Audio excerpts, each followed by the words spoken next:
नमस्कार शेतकरी बंधूंनो, सध्या परिस्थितीमध्ये पाहता तुरीचे पीक हे फुलोरावस्थेमध्ये तर काही ठिकाणी शेंगा पक्वतेच्या अवस्थेमध्ये आपल्याला दिसत आहे आणि त्यातच या काही 2-4 दिवसामध्ये थोड्याफार प्रमाणात असलेले ढगाळ वातावरण व रात्रीची थंडी हे तूर पिकावरील शेंगा पोखरणारी अळी, जिला आपण हेलिकोवर्पाची अळी असे म्हणतो, या किडीच्या वाढीसाठी पोषक ठरू शकते। तसेच शेतकरी बंधूंनो, तूर पिकावर शेंगा पोखरणारी अळी, पिसारी पतंग व शेंगमाशी या किडीचा प्रादुर्भाव सुद्धा आढळून येऊ शकतो। अशा परिस्थितीमध्ये शेतकरी बंधूंनी आपल्या शेतामधील तूर पिकाची वेळोवेळी पाहणी करावी व निरीक्षण घेऊन तूर पिकात 2 ते 3 शेंगा पोखरणाऱ्या अळ्या प्रति झाड किंवा त्यापेक्षा जास्त अळ्या, तसेच पिसारी पतंगाच्या 1 ते 3 अळ्या प्रति झाड किंवा त्यापेक्षा जास्त अळ्या किंवा सरासरी 5 ते 10% तुरीच्या शेंगाचे नुकसान आढळून आल्यास शेतकरी बंधूंनी वेळीच उपाययोजना करण्याचे गरजेचे आहे। शेतकरी बंधूंनो,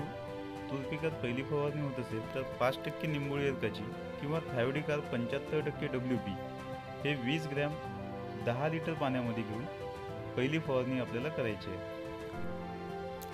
तसेच शेतकरी बंधूंनो, किडीची जर आर्थिक नुकसानीची पातळी ओलांडली गेली असेल तर दुसऱ्या फवारणीकरिता आर्थिक नुकसानीच्या पातळीच्या आधारावर आपण इमॅमेक्टिन बेंझोएट 5% SG 4.4 ग्रॅम हे 10 लिटर पाण्यामध्ये किंवा क्लोरॅन्ट्रॅनिलिप्रोल 18.5 SC 3 मिली 10 लिटर पाण्यामध्ये किंवा क्लोरॅन्ट्रॅनिलिप्रोल 9.30 प्लस लॅम्बडा सायलोथ्रिन 4.60 ZC हे संयुक्त घटक असलेले कीटकनाशक 4 मिली अधिक 10 लिटर पाणी या प्रमाणात घेऊन आपल्याला कुठल्याही एका कीटकनाशकाची फवारणी करायची आहे।